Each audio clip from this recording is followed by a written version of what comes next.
Hello everyone. This is a continuation of last week's episode. In this story, Lazarus has just been raised from the dead. We're starting in John chapter 11, verse 46.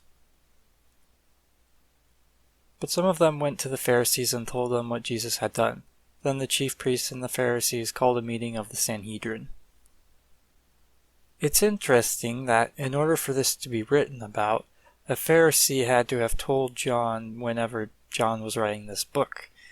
There have been a few mentions of Pharisees that converted to Christianity in the Apostles' books, but it's not really known how many changed their ways. It would be very nice if many of them converted, but I guess that's not likely. "What are we accomplishing?" they asked. "Here is this man performing many miraculous signs. If we let him go on like this, everyone will believe in him, and then the Romans will come and take away both our place and our nation." That is an interesting claim. They thought that Jesus' actions would influence the Romans' opinion of the Pharisees. And Roman opinion isn't really mentioned a lot in the Gospels, and if you kind of read the room during Jesus' crucifixion, the Romans are kind of like, I don't know about this, a little bit, but it still definitely seems like some of the Romans did have pleasure in crucifying him. So I guess the Pharisees figured that if Jesus claimed to be the Jews' God, then the Romans might put an end to all Jewish rulers. Of course, they weren't concerned for the well-being of the Jewish people, they just cared for their power. Then one of them, named Caiaphas, who was high priest that year, spoke up. "You know nothing at all. You do not realize that it is better for you that one man die for the people than that the whole nation perish." He did not say this on his own, but as high priest that year he prophesied that Jesus would die for the Jewish nation, and not only for that nation but also for the scattered children of God, to bring them together and make them one. Caiaphas wasn't just the leader that year, but he was the leader in that time, aka the time of Pontius Pilate. What's petty here is that he agrees with the Pharisees, but he still hates them and talks down to them. See, the Pharisees and Sadducees were not the same.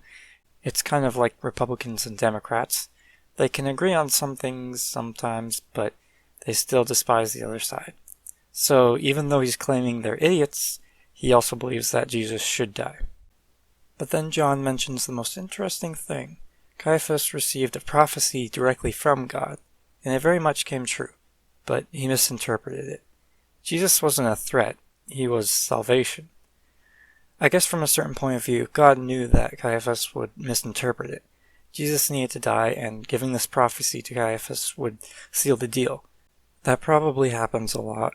God gives good things to us humans, but we can use them the wrong way.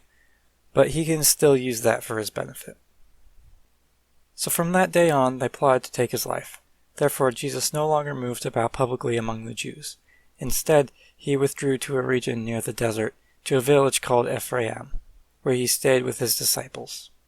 When it was almost time for the Jewish Passover, many went up from the country to Jerusalem for their ceremonial cleansing before the Passover.